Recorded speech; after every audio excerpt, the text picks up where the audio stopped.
Hey friends, Ash here with Gents, and today I'm coming at you with my top 10 niche and indie fragrances for winter 2019. My designer list ran really long, and then I actually had to do a shortened up version of that, which also ran pretty long. So don't be surprised if in this niche list I bust right through it and don't talk for 22 minutes. That's the plan here, that's the idea.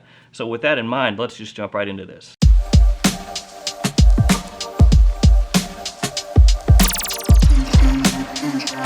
Like I said, guys, 10 fragrances here, niche and indie both. I'm putting those together. Some people might put those separately, but for me, we're lumping them all together here. Coming in at number 10 is a fragrance house that got a good amount of hype years ago, gets talked about now and again, still to this day, but not like it used to. It's Nos Amour, and the fragrance is Pardon. It has oud, dark chocolate, sandalwood, and tonka as some of the notes in the fragrance. It also has a little touch of floral notes. The oud in this fragrance is not animalic, it's not fecal, it's not barnyardy, so it's not the type of oud that's gonna have people running away from you saying, oh my god, what are you wearing? This is a very approachable oud, and it helps that that dark chocolate is in there. The dark chocolate lends a little touch of sweetness, but it's not a syrupy type of sweetness. It goes along really well with the oud and the woods in here. As well, there's a good touch of spice in this fragrance. It's a little bit dark and warm. It's potentially compliment pulling.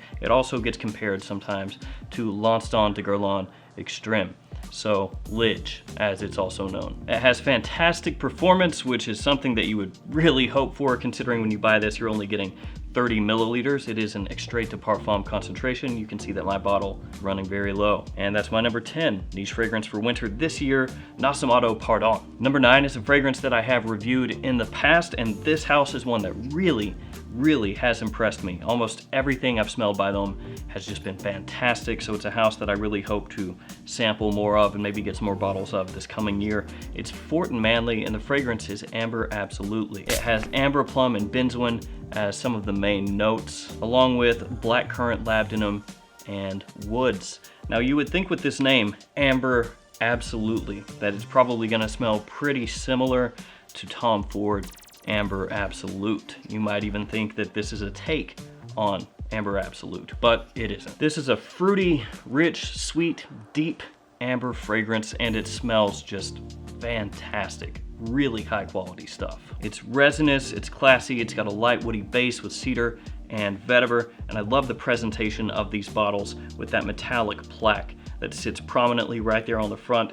It's got great attention to detail on that plaque. Each one of the fragrances in Fort and Manley's line has a different one, and this is just a fantastic wintertime fragrance. That's why it comes in at number 9. That's gonna take me to number 8, which is a fragrance that I just recently got in, which may be one of the reasons that it's placing in this list, because it's not worn out to me yet. It's one that I want to experience, give some wear to.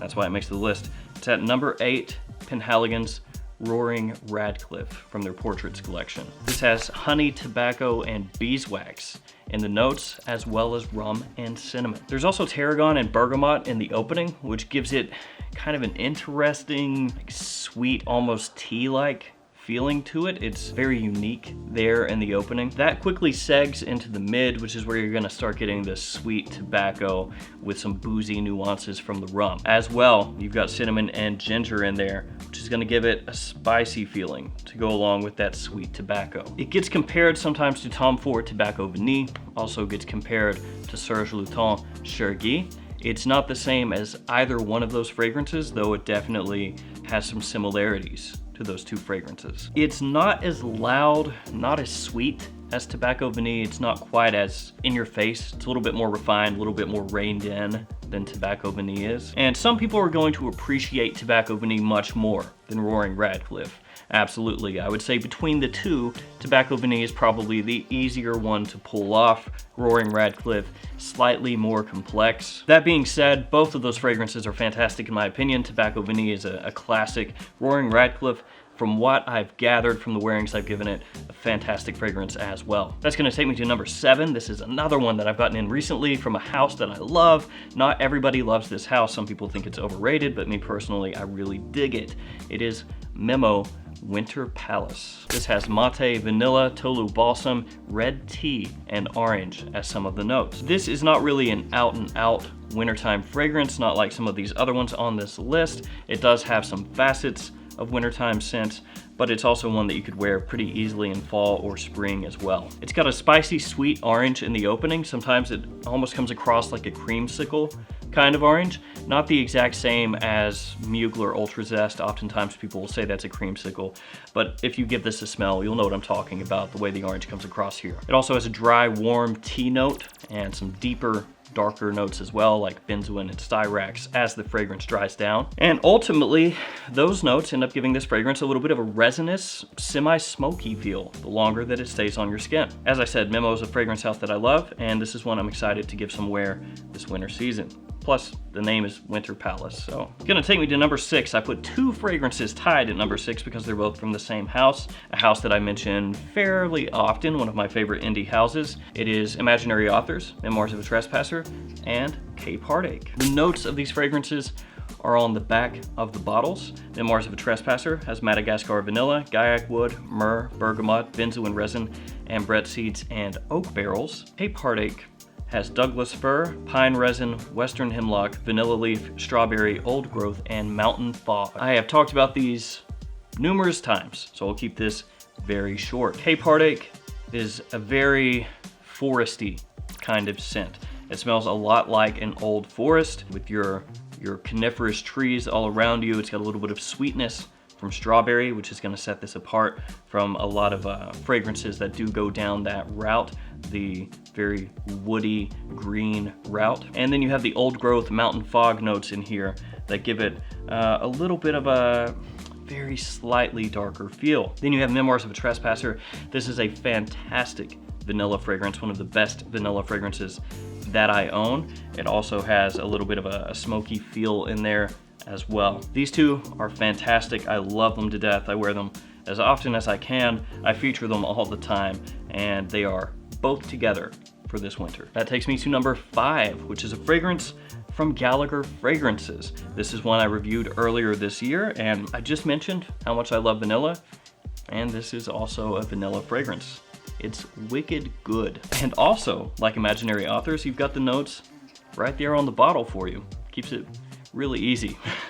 This one has chocolate, Madagascar vanilla, and tonka bean. So just 3 notes. This has a good amount of chocolate right in the opening. You pick up a whole bunch of it. This is a very almost edible fragrance, very gourmandy. As it dries down, you pick up more of the vanilla and the tonka, more vanilla than tonka in the mid for me, and then as it dries down, the tonka starts to overtake that vanilla a bit. Daniel Gallagher, the owner perfumer of Gallagher Fragrances, has said that Wicked Good is a fragrance where he's focusing more on natural ingredients, not as much synthetic usage going on in here. And this is just a fantastic quality fragrance if you like basically any of the 3 notes listed on here: chocolate, vanilla, tonka. Quality on that one is really, really high. It is my favorite of the Gallagher Fragrances line that I've smelled to date. If you love vanilla fragrances, you owe it to yourself to try to check this out at least once. Number 5, Wicked Good. That takes me to number 4, which is a fragrance, again, that I have reviewed this year. And I'm a little bit late to the party on this one. This one got a good amount of hype last year, and I didn't get this fragrance until this year, so my bad. It is Parfums de Marly Carlisle. It's got green apple, nutmeg, tonka, vanilla, and patchouli as some of the notes in this fragrance.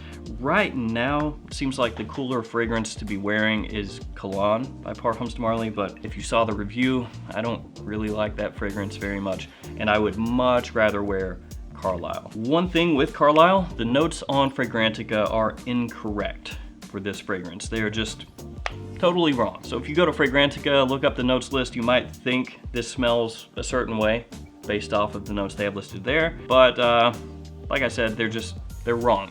You can go look them up on Parfums de Marly's website, or maybe Nordstrom's website. They have correct notes for this fragrance there. It's sweet, spicy, warm, and rich. Another compliment pulling fragrance from Parfums de Marly with very good performance. We've got tonka and vanilla in here, which is a great combo for this time of year when it's colder out. Cuts through the cold and gives a very pleasing scent cloud, or leaves a very pleasing scent trail. This is one that my wife absolutely loves. Easy fragrance to wear this time of year. Number 4 on the list. That's gonna take me to number 3. We are in the top 3 and I feel like we're making pretty good time as compared to usual. This one is from the House of Sahara, and it's Saharov's signature Pour Homme. It has lavender, oud, incense, myrrh, and sandalwood as some of the notes in this fragrance. And when you first spray this on, it's gonna give you a little bit of a throwback classic fougere kind of vibe. So it's gonna smell clean, it's gonna smell classy, gentlemanly, sophisticated, all those things that you would typically associate with an aromatic fougere. And that's mainly gonna come from the lavender initially. As this dries down though, it segs into darker territory, darker, richer territory. That's where you're gonna find the notes like oud, myrrh, incense, and patchouli as this stays longer on your skin. So when you first spray it on, it is gonna have a little bit of that throwback kind of vibe, and then it switches things up as it dries down on your skin. And with this fragrance, if you're interested in it, you can get a free sample by going to Saharov's website and just filling out a little form. That's the only one, I believe, out of all these where you can just go online and fill out a quick form and get a free sample straight to your door. So if you're interested at all, make sure to check that out. As well, on the website, there's a little video series chronicling George Zaharoff, who's the owner of Zaharoff, traveling to different countries to find the different natural ingredients and oils that he wanted to use in this fragrance. So you can check that out as well for a little bit of added backstory. At number 2, we have a fragrance from the House of Teo Cabanel. It is this one, Barcan. If I'm pronouncing that incorrectly, I apologize. This has myrrh, labdanum, tonka, and vanilla, along with a little bit of oud as some of the main notes. And this is a very rich, balsamically sweet fragrance. It's got an ambery vibe, touch of incense, again, a tonka and vanilla combo, and just a fantastic, great smelling myrrh note. This is a great cold weather fragrance. I absolutely love the way it smells, just the way the sweetness comes out in this.